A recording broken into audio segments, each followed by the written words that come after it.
সুপ্রিয় দর্শক আসসালামু আলাইকুম, welcome back to my channel. আজ শেয়ার করছি খুবই সহজ একটি রেসিপি, লাউ শাক ভাজির রেসিপি।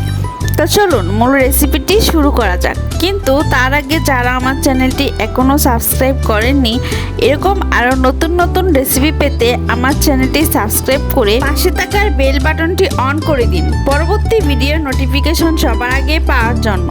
আমি এখানে লাউ শাকগুলো ভালো করে ধুয়ে নিয়েছি। এখানে দিয়ে দিচ্ছি আলু কুচি, কাঁচামরিচ কুচি, পরিমাণ মতো লবণ দিয়ে ঢাকনা দিয়ে ডেকে দিলাম।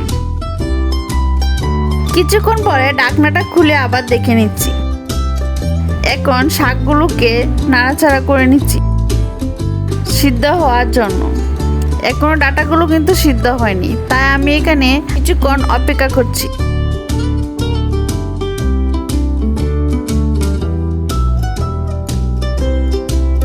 সিদ্ধ হওয়ার জন্য আবার ঢাকনাটা দিয়ে দিলাম। আবার ঢাকনাটা খুলে দেখে নিচ্ছি, ডাটাগুলো কিন্তু সিদ্ধ হয়ে গিয়েছে।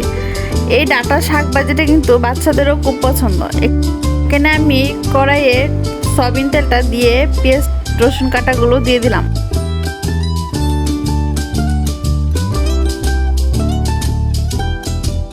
নাড়াচাড়া করে নিচ্ছি।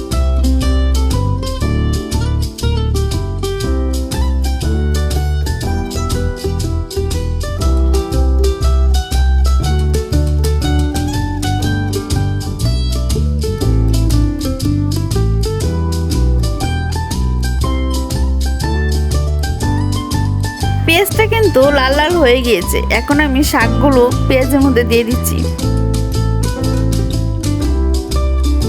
সব কটা শাক দিয়ে এভাবে নাড়াচাড়া করে নিচ্ছি।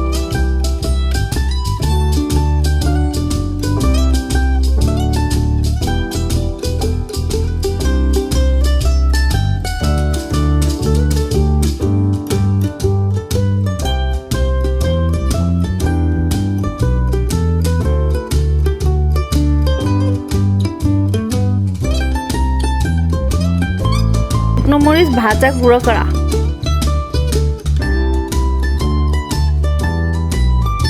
দিয়ে আবার এভাবে নাড়াচাড়া করে নিচ্ছি।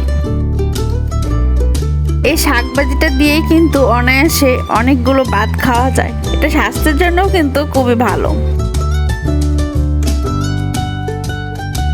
আমার শাক ভাজিটা কিন্তু হয়ে গিয়েছে, এখন পরিবেশন করে দেখাবো। আজ এই পর্যন্তই, পরবর্তীতে নতুন কোনো রেসিপি নিয়ে আসবো। সেই পর্যন্ত সবাই ভালো থাকবেন, সুস্থ থাকবেন। আল্লাহ হাফেজ।